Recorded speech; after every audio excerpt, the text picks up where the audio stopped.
I'm standing in front of historic War Eagle Mill in Rogers, Arkansas. It's definitely a highlight of a 2-day trip that I made to Northwest Arkansas, based out of Bentonville.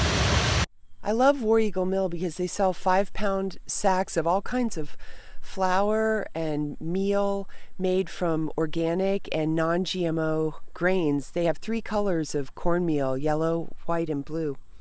And inside you can see them being made. Upstairs there's a great restaurant too called the Bean Palace, where you can get really good ham and beans with cornbread made from their cornmeal.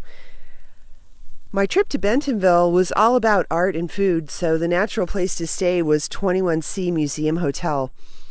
The rooms are luxurious, and the contemporary artworks on display in the lobby and on the ground level are really worth spending a couple of hours with. Even if you're not a guest, the museum is open 24 hours a day, and it's free.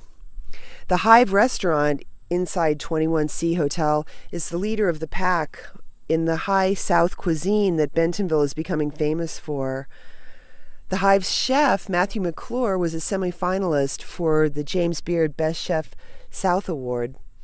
Bentonville also has a lot of food trucks, and a couple of the best ones are just across the street from the hotel: Crepes Paulette and Priato Pizzeria and Gelato. There's also a really nice park, the Lawrence Plaza Splash Park, in the summertime, and in winter it turns into a skating rink. A few blocks away from the hotel is the historic town square, anchored by Walton's 5 and 10, which eventually grew into Walmart. The store still sells old-fashioned candy in the front, and behind that is a museum. One must-see on any trip to Bentonville is the Museum of Native American History. Wow! Native American clothing, pottery, artworks, tools, and artifacts going back 14,000 years are really beautifully displayed and organized. I spent hours in there, and I could have spent more hours in there. It's definitely a hidden gem, and the admission is free.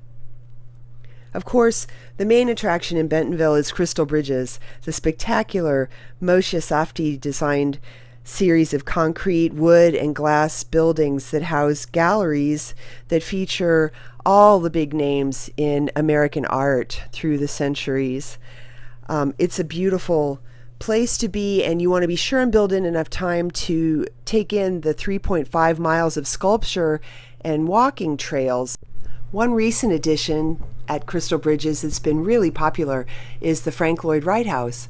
It was originally built in New Jersey, and last year it was moved to a beautiful site on the grounds of Crystal Bridges. Tickets are free, but you need reservations because the demand has been so great. For more tips about fun stuff to see and do and eat in Bentonville, you can find my story online at kansascity.com.